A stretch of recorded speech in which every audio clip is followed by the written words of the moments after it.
Welcome to Effing Details Podcast. Vancouver's kick-ass business stories unleashed. Welcome to Effing Details, Vancouver's kick-ass business stories unleashed. Yeah, you are. Jill Simmons. I am Mark Simmons, and thank you for coming back and watching. So just some housekeeping before we dive into today's podcast. We're begging, as we always do, please subscribe to our YouTube channel. Or you can follow us and subscribe to us in so many places. There's no excuses. We have Spotify, Apple Podcasts, iHeartRadio, Amazon, or we make it easy. Go to effingdetails.com and we have all the links there. And also at the end, just read our disclaimer. Okay, legal stuff over. All right, so we are Effing Details, and we've been fortunate that we've interviewed and sat with on our show. Our thing is Vancouver's Kick-Ass Business Stories Unleashed, and we've had great stories from some great business owners here in Vancouver, but really BC, and then when we started talking about it earlier, also Australia and Indiana, and so we are Vancouver and other places, which is really cool. Absolutely. And we are happy to introduce our guest for today. I have to call you Dr. Marcia. You said to me, just call me Marcia, I can't. As Dr. Marcia Halajeski. Present. And accounted for. And ready to go. Yeah, I'm ready. Yeah. You ready? Sure. Awesome. So thank you for being here. Thanks for having me. Yeah. We're looking forward to learning more about you and you sharing your experiences and what got you to where you are today through your life, because you've had a pretty interesting life. But first, it's not over yet. What is Dr. Marcia's business? Well, that's your question. Yeah. There you go. First question. What's my business? Yeah. Make it my business. No, so my business is, I'm a chiropractor, so I have my own practice. It is called Modern Holistic Chiropractic. Oh, that's nice. my business. And is it located in Vancouver? Yeah, so I've got my clinic proper over on West Broadway in Oak, and then I also have a space that I rent out over downtown on Georgia. Oh, so wow. 2 spots. Oh, that's great. Yeah. Fantastic. What got you into the world of chiropractic? Chiropractic? People say chiropractic. But is that even a word? No, it's not a word. Chiropractic. It's chiropractic. Okay. Yeah, so what got me into it? That's a long story, and look at that. We got time. We have time and we have a wine. ton of time. Yeah. What got me into chiropractic? Yeah. So when I was in the Army, I got hurt and injured on not a basic training exercise, but it was like a shoot to kill weekend, if you will. So I was in the artillery department of the Army, and I trained out in CFB Shiloh, Manitoba. That's where I'm from originally. Go Jets. I'm a Manitoba girl too. What? Yeah. Get out of here. Born there. Born there? Yeah. Me too. Yeah. Yeah. Lots of my family is there. Okay. Yeah. We're gonna do a Manitoba chat after this. Absolutely. Yeah. So did that, was in the Army. We did a shoot to kill weekend. It was a particular weekend where we actually had to, you'll know where this is. We had to do a full ruck march from Brandon, Manitoba to CFB Shiloh. So if you know Brandon and Shiloh, it's in southern Manitoba. So 30 kilometers with a 54-pound ruck on my back with a C7 rifle. I had a drum of 200 rounds that I had to carry, plus water, plus other stuff. And then we also had to take turns carrying other like weapons. So that was 30 kilometers. And then when we got to our site in Shiloh, we set up an encampment, and then we had to dig trenches. And so we had to dig 5 feet down, and 5 feet down, or the dimension, I can't even remember the dimensions, but we had to do a lot of digging. So my body wasn't used to that. I was in really great shape at the time, but after that, it was like, holy shit. So, and then after that, what happened was the enemy was spotted. So we all had to, make ourselves scarce, like camo up, and then it involved like physically, it involved lots of pepper plotting. That's where, you see the movies and they're on their ground, like doing that, and then you have to get up right away, like full stand, and then you get to the ground again. So all of that, I ended up with a double disc herniation at L4, L5, L5, S1. Oof. Yeah. Yikes. And I was only like one of 2 women in our unit. Right. So you just get used to not complaining about anything and just kind of sucking it up because everybody is in some sort of measure of pain. So yeah, got through that weekend, but I ended up, that was when I was, 17? Yeah, so I walked around for about like a couple years on and off with sciatica going down to the foot on both sides. Yeah.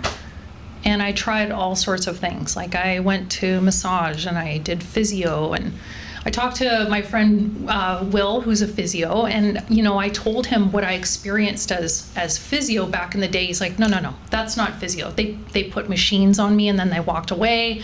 I'm like, that's not what I needed at that time. So in any case, fast forward to when I moved to Chetwynd, BC, and I was the office manager at a radio station at that time. So I did that for 4 years. And one of the guys I worked with, he was like, hey, I'm off for the next hour or whatever. I'm like, where are you going? He's like, I'm going to my chiropractor. I'm like, oh, okay. Well, chiropractors, are they good? Like, I've heard some sketchy things. He's like, nope, my guy's the best. And he's like, aren't you bitching and whining about your back pain? I'm like, sometimes. So I thought, you know what, I'd give this guy a shot because I had nothing to lose and I was in discomfort pretty much all the time. Right. And so, yeah, I went to book in with his chiropractor, and he was like, okay, you got to come in 3 times a week for 3 weeks. This is like the bare minimum for you. I'm like, sure. Tell me, if you want me to quack like a duck, I'll do it. Right. I've got nothing to lose. So that was 3 weeks. Yeah, by second week, not only was I out of pain, but I wasn't limping as much. Like I was getting like my old walk back again. So I'm like, okay, this guy's done more for me than a lot of other humans have at that point. So that's how I got into this, is because I wanted to do the same for other people without drugs or surgery. Right. And how old were you approximately? When I did all that, probably 20. 20.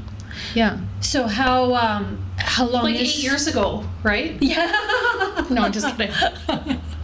Could be. I have no idea. No, it was like 28 years ago, but yeah. Yeah. So. Wow. Okay, so we got you, what got you to being a chiropractor? Yeah. What got you in the military? Oh my God. I think my dad, I think he just didn't think I could do it.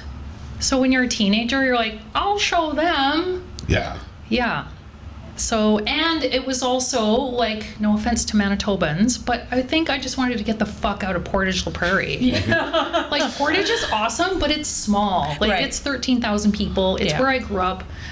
It holds a special place in my heart, always and forever. Mm-hmm. But I wanted to get out of Dodge, and I need, like, if you're in the military, you get to travel the world. You get 2 pensions, one when you're 65, one when you're 45, if you do like 20 years in. So it was just like, maybe this will work.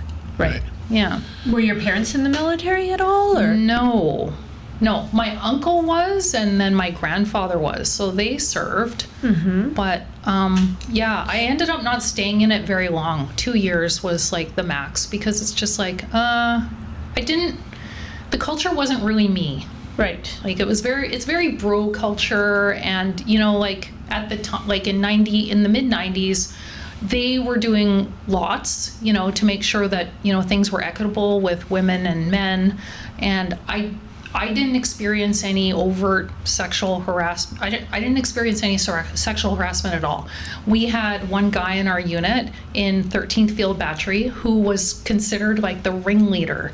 And so if there were any comments made towards or even in my general direction, he shut it down. Oh. So it's really cool to see, that back then being displayed. Definitely. Because and I've talked to Mark a lot about this as well.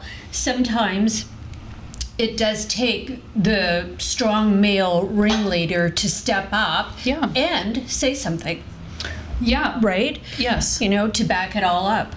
I mean, it's sad that it is that way, but it is. That's the reality of it. Everybody has to come together to like squash the culture. Totally. But it takes one person who's the ringleader to like start that, and bring it down. Totally. Yeah. Just starts with one person. Absolutely. Yeah. So for you, when you don't want to be somewhere or do something, you will do everything you can to get out of said situation. I will. You will. Yes. Yes. I'll show you, Dad. I'll show you $4 La Prairie. I'm out of here. Yes. That's what it's going to take. That's right. So you obviously learned a lot in the military in the 2 years. Oh, yeah. Good stuff, bad stuff, hurtful stuff, amazing stuff. Yeah. What of that learning do you still use?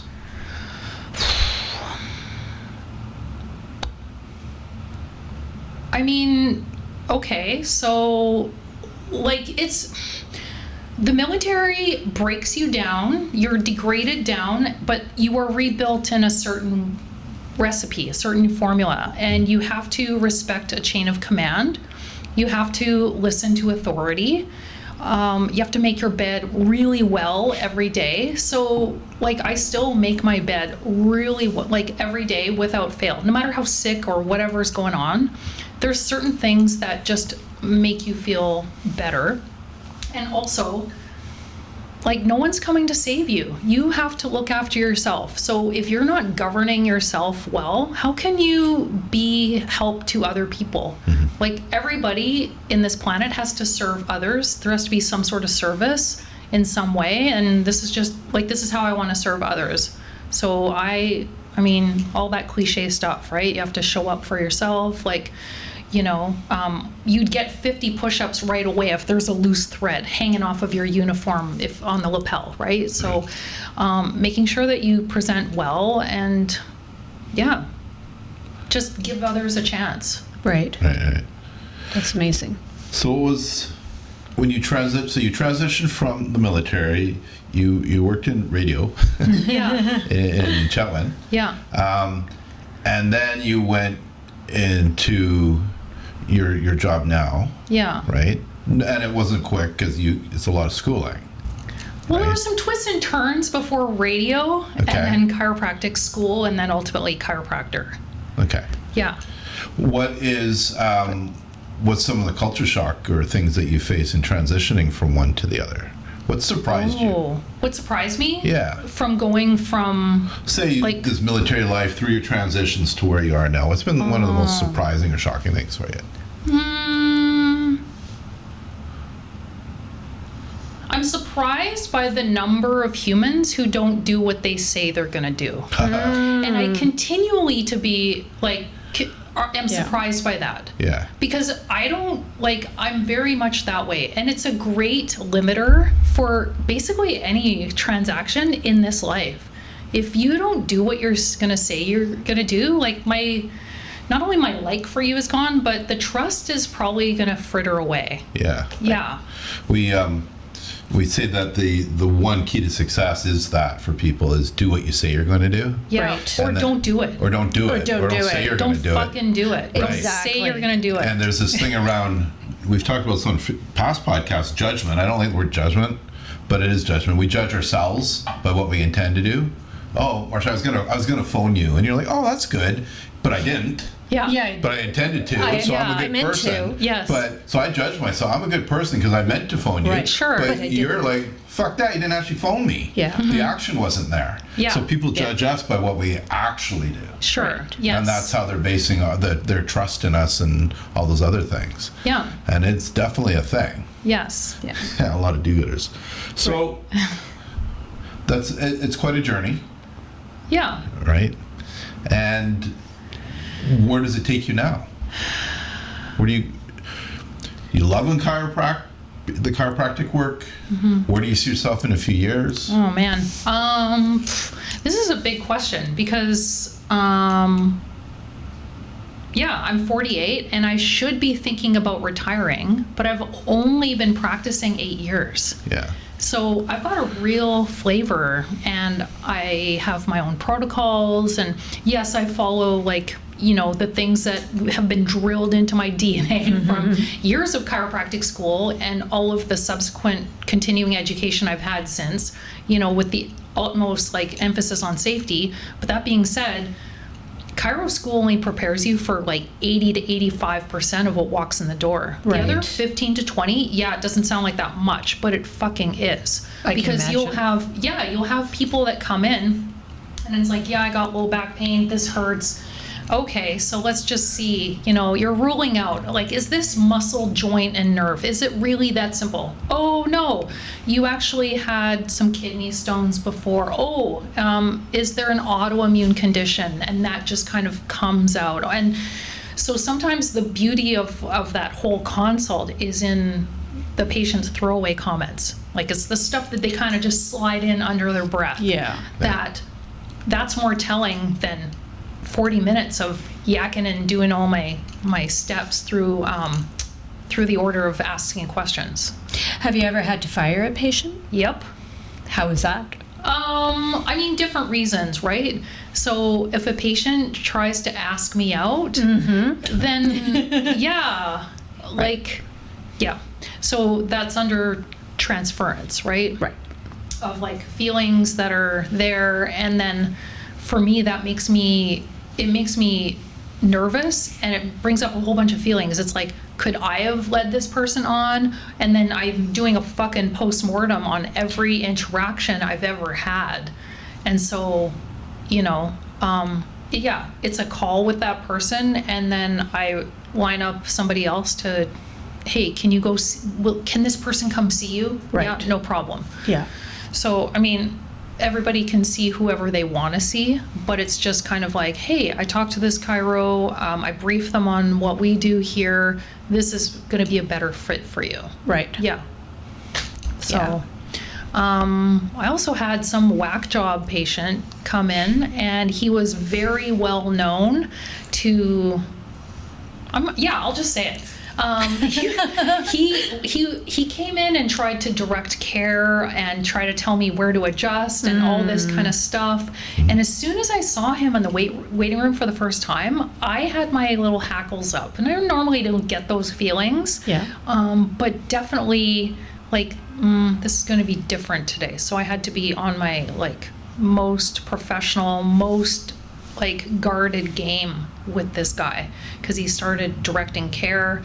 And at the time, I just made sure that every time he wanted to me to do an adjustment, I was like, no, we're gonna stop and we're gonna talk about everything, and just to the point where it made it awkward for the whole visit.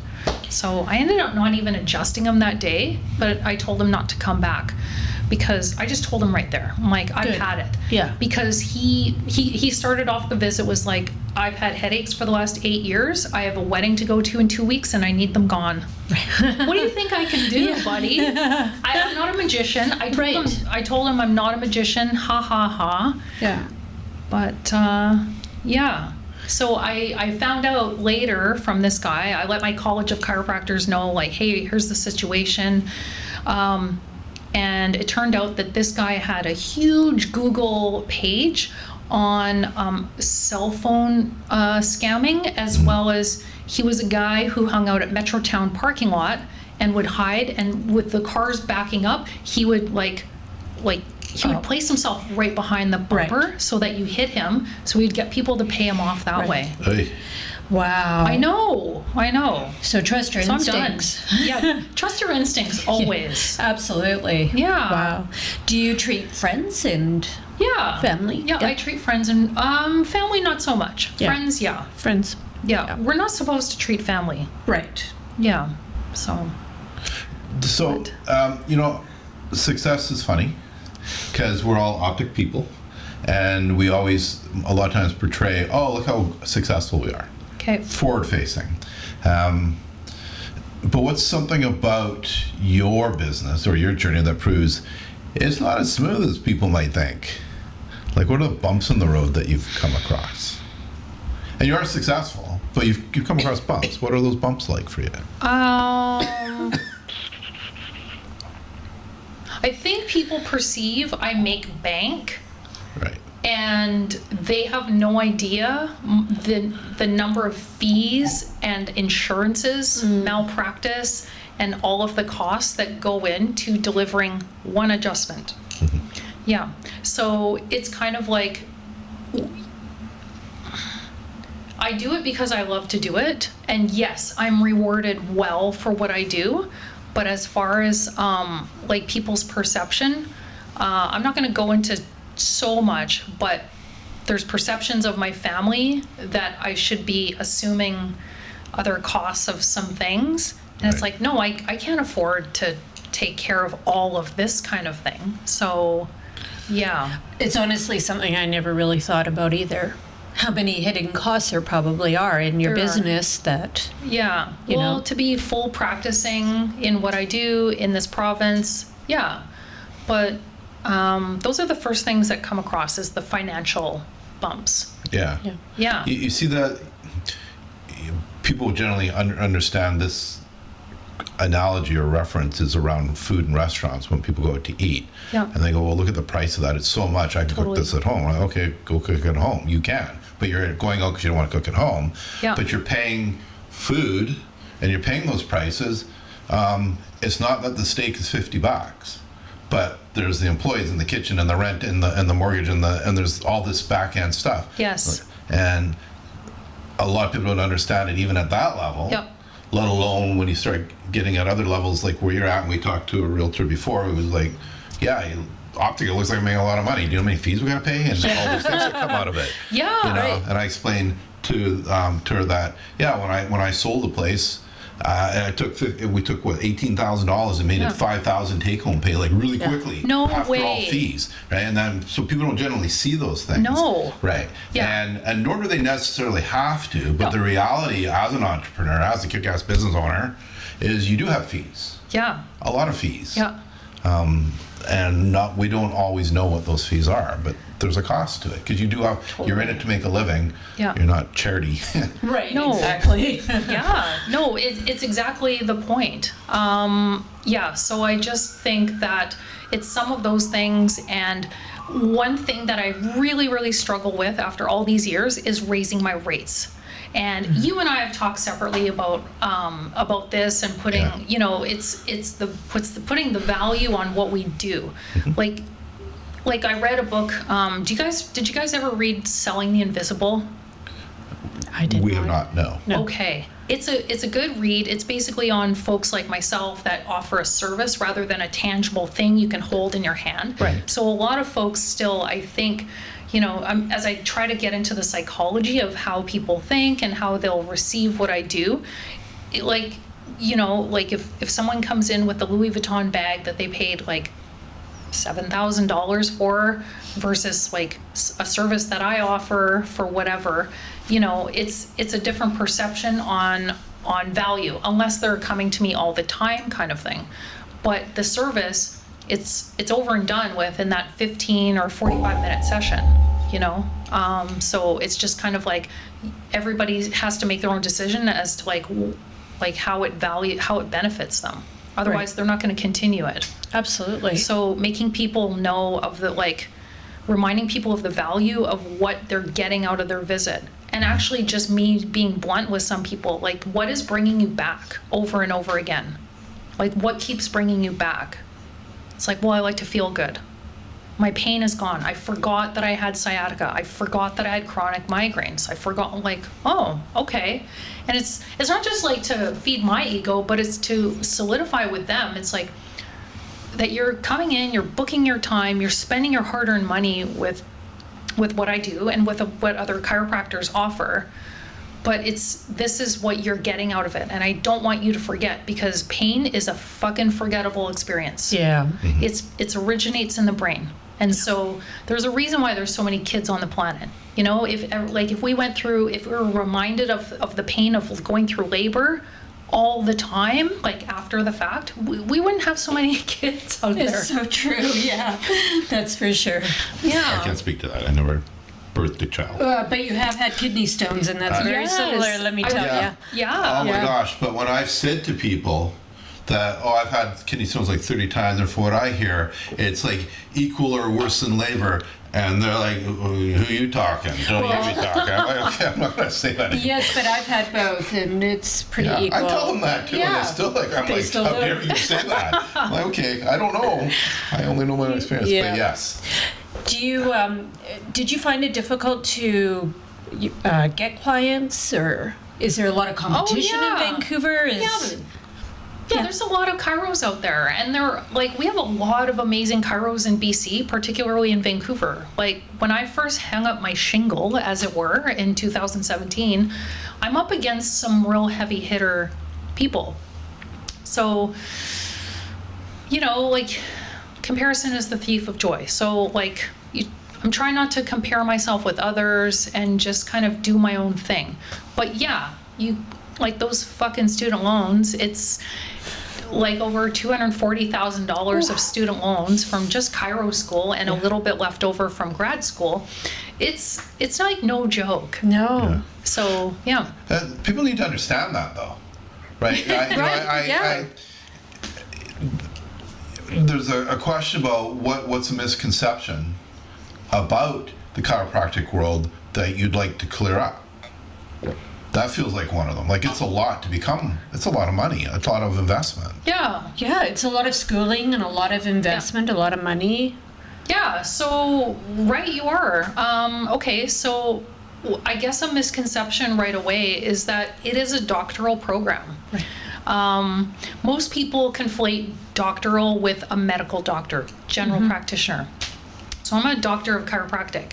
So that required for me 4 years of undergrad, but I did it in 5 because I had to go back to school when I was 32. And after 5 years, your sciences expire. So I had to do everything over again. Right. And then at 32, but before I could do all of the grad school stuff, I had to go back, and I went to community college for 1.5 years to redo all of my grade 10, 11, and 12 math, physics, biology, and chemistry.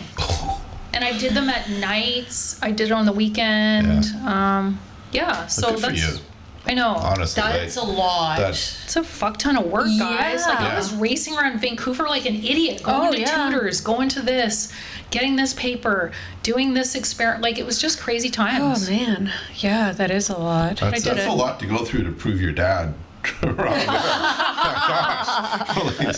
mean, he kind of went off the radar. It was he went off the radar in terms of I'll show you. No, got nothing but love. But yes. Did you ever doubt yourself and think, I'm not sure I can do this? And then how did you push forward through that? All the time. You guys bring up some really salient things because, if you guys were just interviewing somebody else, I went to the radio station, then I went to chiro school, then I went to this, then that. No, there's lots of things in between. So the doubt that happens, that's real. Yeah. And you wonder if you're wasting your time and wasting your money. And every time I had to book off for a midterm, or I still held down a job for 30 hours a week in North Vancouver, and then I lived in East Van. So you just I'd be a lot further in my career if I focused on that instead of doing school on the side and on the weekends. So yeah, there's lots of doubt because no one's handing you a guarantee saying, okay, you just have to do all these 1,000 steps and you'll be successful over here. No one's saying that. No. Yeah. So how did you mentally push through that? Because that's a lot.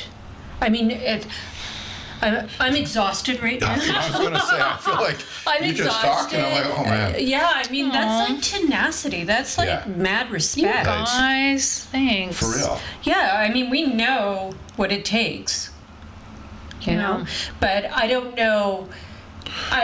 What I'm trying to get at is there's a lot of things I've had to push through in my life, but this is a lot to push through. So how did you just keep pushing? And is it just the mentality? Did your army training, your background, your military background help? Where's that drive coming from? Yeah, where's that drive? I mean, military kind of solidified it, but I think I always had it in me, just to keep showing up and just one foot in front of the other, just keep doing it. Every day, every day was not perfect. I wasn't going to school every day, but I was definitely doing all my tests, my midterms. I was checking in with the counselors. Okay, what do I need? How many credits do I need? Okay, so I need a B over here. Oh, but I fucked up stats. I only got a D. So now I have to take 3 more classes this summer that I can get A's in. Okay, Greek mythology, here we go. So there were all these little setbacks while still working, still going to work. And like, as I even retell this, it's crazy because like, I know I don't have the energy for all that right now, but back then I just pushed. Right. You just pushed through it. Do you feel that just focusing on one step at a time helped, or you know, you have your eye on the prize, which is the end. Yeah. But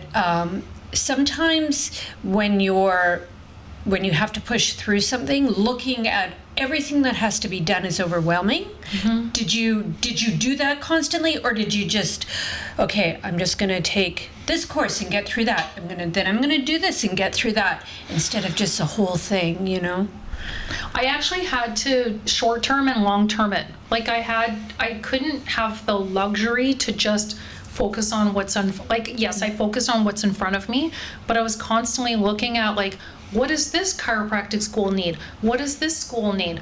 Okay, so when I get through my, chemistry degree, what do I need to get? Oh, I need to get at least a 2.5. But schools will not look at you for less than 3.5. Oh, let's be honest. So right. they're the bar is here, but with the applicants that come in, you need to be up here. So I'm always studying. I always had a note packet in my hand. I didn't hang out with friends very much. Mm-hmm. And I this was like early 2000s. So I had, my pen, paper, I had what I had to do in terms of like a timeline. So I did these rudimentary timelines of what I want to do by then. Oh, okay. By June of 2007, I'm going to have these credits. By this, I'm going to have this. Did you have a mentor? During that journey, no. But my beloved chiropractor, Dr. Chris Garwa, I remember him saying, like, I told him, like, he's the one who told me, you should be a chiropractor. I'm like, really? But I don't know if I'm smart enough. And I'm definitely not rich enough because school's expensive. And then I remember him saying, when the why is big enough, the how will figure itself out. Mm-hmm. So, it's like a dream that only you can see. And you just can't expect everyone else to understand. Yeah. Yeah. That's really good. I like that. Yeah. So on that then, and maybe that's the advice you give, but if somebody comes to you and says, Dr. Marcia, I would really like to be a chiropractor. Yeah. What is the best advice you can give them? Yeah. I mean, I feel like everything I say to you guys right now is borrowed and cribbed from someone else better. So I'm just going to take from Kobe Bryant. And he was very famous for saying, you got to edit your life. Mm-hmm. And so you got to edit. If you want to be a chiropractor, do it, but you have to edit your life. And so that means whatever you're doing now, it has to be congruent with your goal. And you have to really weigh it out because we're talking years of school. Right. And school requires your focus and your attention, and it can't have you being at the pub 3 nights a week. Right. Like whatever life you have right now, you have to look really hard at what you're doing at your life right now, and if you want to make that sacrifice. That's amazing advice, and that's something that Mark talks a little bit about, which is if you say yes in one place, you might have to say no in another place. Yeah, right? Always. Same deal, yeah. Yeah, always. And we did, one of our earlier podcasts was about what are you sacrificing as an entrepreneur? What are you giving up? Mm-hmm. Because it's nice to have everything. The reality is you can't have everything. So if we're going to be real. Yeah. And balance, people are work-life balance. It ain't a wheel. It's not a wheel. It's a messy old car with a bunch of ridges and it's bumpy as hell. It's true. It is. Right. And I think prioritize. Yeah, and I think this is part of the whole podcast is that if people do have a dream out there or they want to start a business or you know, you're right. You're not going to be in the pub 4 nights a week. You're going to have to really buckle down and, you know, edit your life. Yeah, and if you are in the pub, it's going to be once every 2 months, and you're going to be there with your note packet. You're going to be studying at the pub. Sure, on your one night off. Right. So, It's so loud in here. Yeah. What's going on? And that's a common theme, is that everybody's had to really plug in and, you know, push. Yeah. Yeah, Yes. you'll be giving up a ton of birthday parties, a ton of events. You won't be going on holidays for years. Yeah. This is just it. Right. Yeah. Yeah. But then the rewards at the other side are huge. Yeah. Short-term I pain, think so. right? Short-term pain for the long-term. Yeah. Gain. But long-term, yeah, but it really does take that commitment. Yeah. And clearly, you have that commitment. Absolutely. Thanks, guys. Kick-ass Thank you. entrepreneur. Yeah. Yeah. So what do you like to do for fun? Like, work is a lot. Yeah. Work is a lot. I have a Jeep, so ideally I would love to get her out there and get her dirty. There's some great groups. I just joined the BC four-wheel driver group, so I want to get better at off-roading because I need some help. I've got this great Rubicon. It just wants to go out there, and I don't get her out there. But apart from that, you'll probably find me at the track doing laps with playlists that I make on Spotify. Are you saying running or with walking. a car? No, walking. Oh, okay. Yeah. Oh, as far as exercise, sorry. Yeah, I thought yeah. I thought the horse track. You were a gal. No, I didn't know. I Could be didn't a know lot she of was like, she has a motorcycle and she's on the track, or she's Yeah. a race car driver. I didn't know. No, we call those donor cycles. Yeah. Yeah. Oh, yeah, no, Yes. Don't get you guys started. Yeah. The both of you. The I'm in both of you. healthcare, so no, Yes. Yeah. Yeah. They're great though, but not Yeah. for me. Yeah. Yeah. Anyways, Yeah. that was awkward. We'll save it for the Manitoba podcast. Yeah, there we go. Yeah, perfect. Yes. So you walk, exercise, get your Jeep going, Yeah. hang out with friends a lot, music. Friends, not as much as I like. Yeah. Yeah, I'd like to do more, but there's only so many hours in the day. But the friends I have are amazing. Oh, that's good. And they're all over the world. Yeah. Yeah.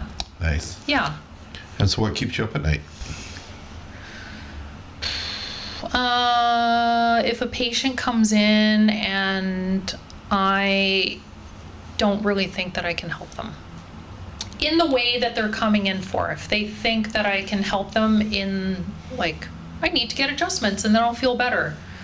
Well, yes, but not really. Like, I'm not the right tool for them at this time, sort of. So Yeah. if I really, if they're coming in and we're not getting the progress that I see, that I think that they should have by this point, or their perception of how they should be, then we have a talk.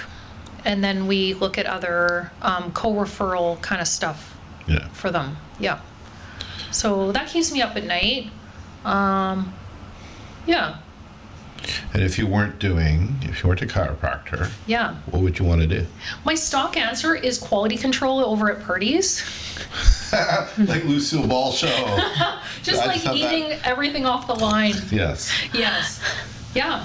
I think that'd be a great job. It would be a great job. Yeah. I would Yeah. eat all my mistakes. Nice. So you'd be purposely making mistakes. That'd be funny. Yes.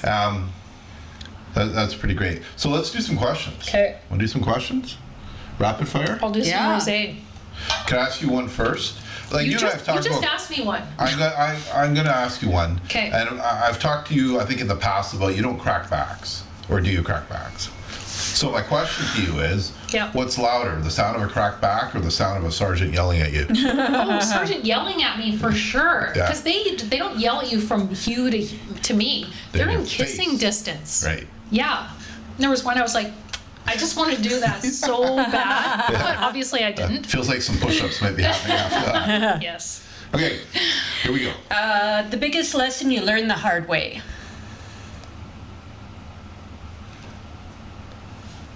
Oh, Easy. Okay, 2004, we're going to derail from Cairo for a second. 2004, I decided to go teach English in Taiwan. I got my TESOL certificate. I was good to go.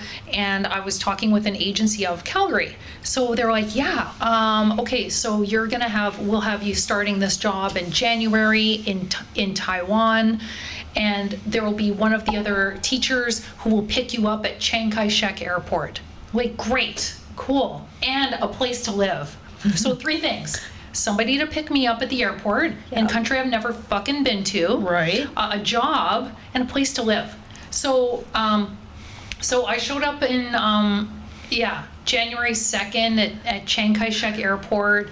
And I waited for 9 hours and no one came to get me.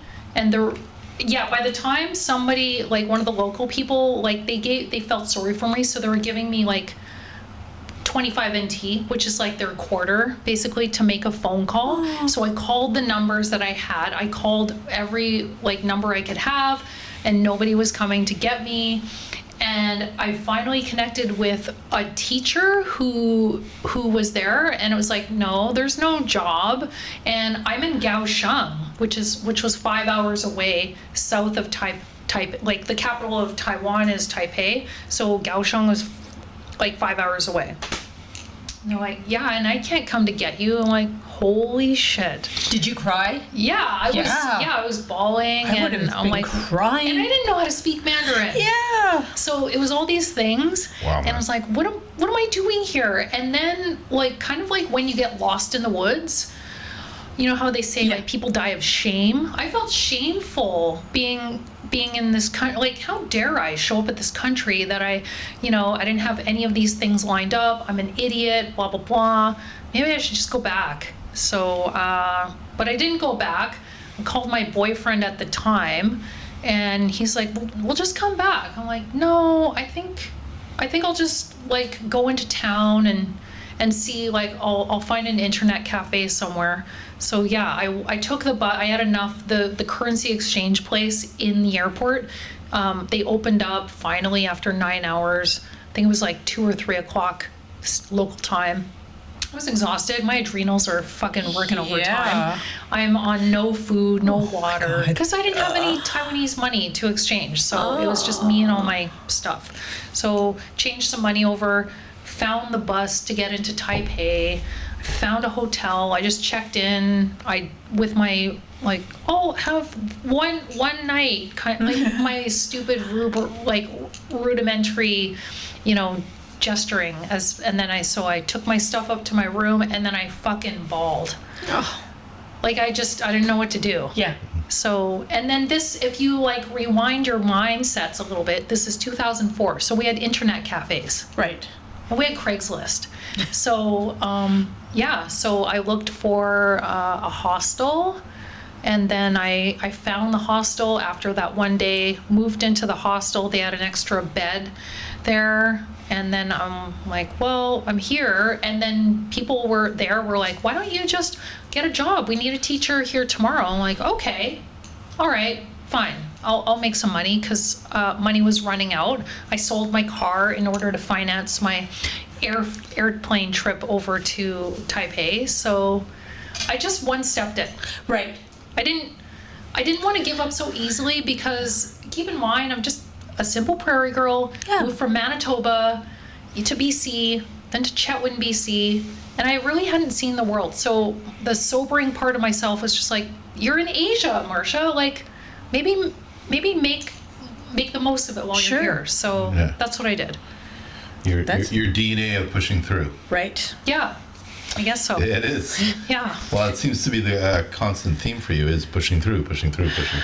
I know, but it's to my detriment sometimes, though. Is it? Okay. Well, 99% of the time, it's for my benefit. Right. Yeah. Yes. Yeah. I have really good instincts, and it's mostly paid off. But with certain human relationships, as you probably already know, it hasn't. So. Sometimes we do push through on some of the wrong things in our life. I think so. Yeah. For sure.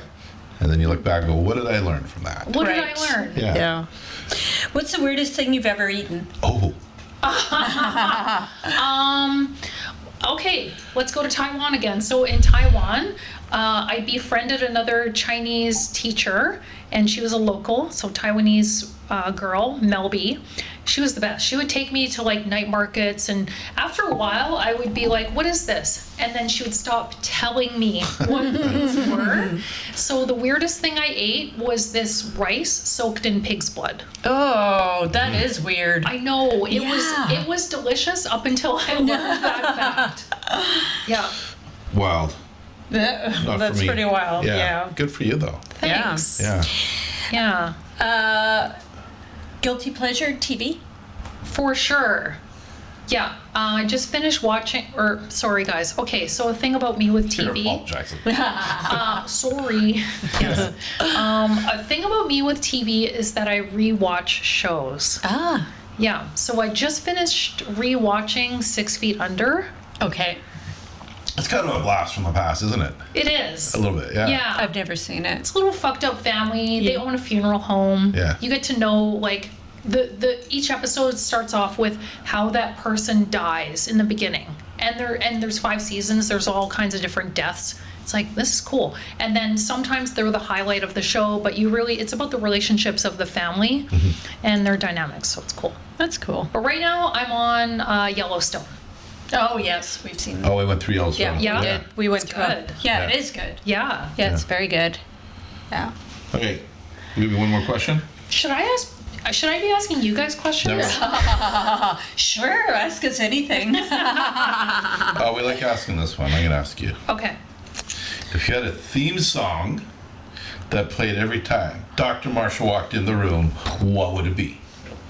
Rolling Stones, Gimme Shelter. Children, good stuff. Yeah, that's a great song. Or AC/DC, For Those About to Rock, We Salute You. Yes. Yeah. Why are you laughing now? No, I do that. No, it's good. I find it interesting the songs that people would. I'm also hearing the song in my head. What other playing it in my head. songs? What? I'm playing the song in my head You right are. now. Yeah. Okay, so when you've asked this question to other guests that you've had, what have they responded with? I'm just curious because I love music. You have better memory than me. Rhiannon said,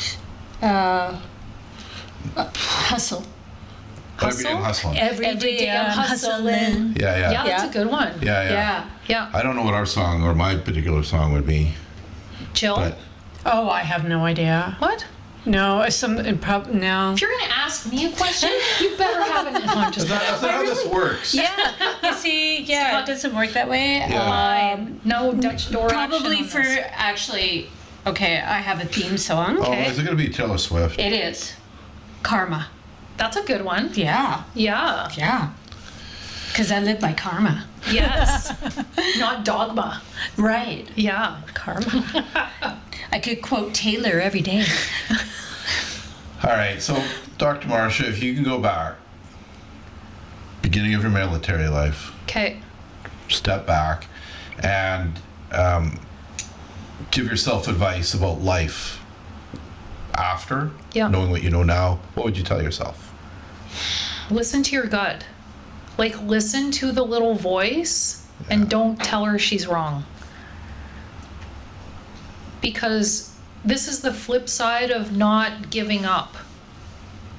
Is soldiering through, powering through. But the flip side of that is soldiering through when it's not good. Yeah. Yeah. So soldier through, good or bad, soldier through, soldier through. Yeah. Like, there's not going to be something etched on my tombstone. It's like, Marcia made it through this horrible relationship. Like, I'm not going to get recognition. You know what I mean? Yeah. Like, it's just, or like, I put myself through this unnecessary stress. Right. Like, if your body is telling you, like, it's not good, then really listen to that. And so I listened to that, but it's taken 40 odd years. Yeah. As most things do. We have this thing, it came from another podcast, when Jill and I talked a lot about caring and why we care and care about what other people think, and we're always a lot of times doing things for other people, and then we hit this stage in our lives called the fuck it stage. Yeah. And then at some point, fuck it was freedom. Yeah. And it feels like you're at the fucking stage. Now it's freedom, and you just keep going forward. Yeah. I mean, when I first listened to your first podcast, this resonates with me so well, because there is a certain point where you have to just, everything is noise other than what you want to do and what feels comfortable for you to do. Right. Yeah. Because you're inundated all the time with opinion and all of these people who are gurus and experts, and they're always trying to sell you or maybe even plant the seed of doubt that what you're doing, you're not quite there. Right. Yeah. You know, yeah. Oh, yeah, absolutely. It's the one thing people love to offer you, whether you ask it or not, is an opinion. Sure. Right. We say if somebody starts off talking to you with, I think that, you're like, oh no, here comes an opinion. Yeah. Be ready for an opinion. Yes, 1,000%. Whether you ask for it or not. Or even, not even I think that, or if the sentence starts off with, I heard, and then blah. Like, no, I don't listen anymore. Yeah. Right. Thank you, but Yeah. yes. So you're a rock star. You are a rock star. You're a kick-ass business owner in Vancouver. Thank you. You are Dr. Marcia. Thanks, Mark. There are so many reasons why people need to come see you. You care about your patients. Yeah. You care about people. Yeah. And you're clearly helping people. And I know a lot of clients that work with you and are your clients. And they're always saying amazing stuff about you. Thank you. So keep doing what you're doing. Okay. We appreciate you. Thanks, guys. 100%. And thank you for being here. Thank you for having me. I feel really honored to be one of your guests. Well, you should be honored. No, I'm kidding. You guys are wonderful folks. So Thank you. thank you. So how do people get a hold of you? What's your email address? It's Polish and long, but sure. I'm gonna put it in the bio, and I'm gonna put it on YouTube. It's gonna be underneath us right now. Sure. So Did you say Polish? Yes. You're Polish too? Are you Polish, no, Joe? not another Winnipeg and Polish and in medical and all that. Here we go. Yeah. I'm Just leaving let now. us So thank you for being here. Are we related? Are you my twin? We might be. There could have been some weird baby mix up at the hospital. This is getting weird. Just an observer here right now. Aww. Ping pong, watch it happen. Yes. Okay, so Marcia my grandmother's Polish. Halajeski Okay. at gmail.com. Marcia.Halajeski@gmail.com. Yeah. Okay, we're gonna post that. Okay, or phone my number? website. Sure. Yeah. 604-440-1725. Okay, and I'll also post your website and Yes. all the links. So if you want to connect with Dr. Marcia, and I suggest you do, and whether you want to talk to her about chiropractic work or find out more about her, because she's totally kick-ass, reach out to her. We want to thank you for being here. Just a reminder to our listeners that, again, we are begging, but not really. Please subscribe to us, our YouTube channel. Yes. Follow us where? Follow us on effingdetails.com, on Spotify. Yeah, There's that's so right. much. Yeah. If you want to ask us anything, or you want to be a future guest on the show, you can email us at anything@effingdetails.com. Yeah. On our website, we also have some cool swag. We've got our fucking details hat, mug, stickers, and we have a gift bag for you of our swag. Our swag. For you My very own cap for you to wear proudly. and mug. And stickers. Oh, thanks, Yeah. guys. Yes. As a thank you for being Being here on. with us Yes. today. The We thanks appreciate is it. mine. I get to talk about things in almost like a pseudo-therapeutic Where's our way. swag, So man? thank you guys. Very Yeah, thank you. welcome. All right. Thank you for being here. Thank you all for listening. Until next time. Bye. Bye.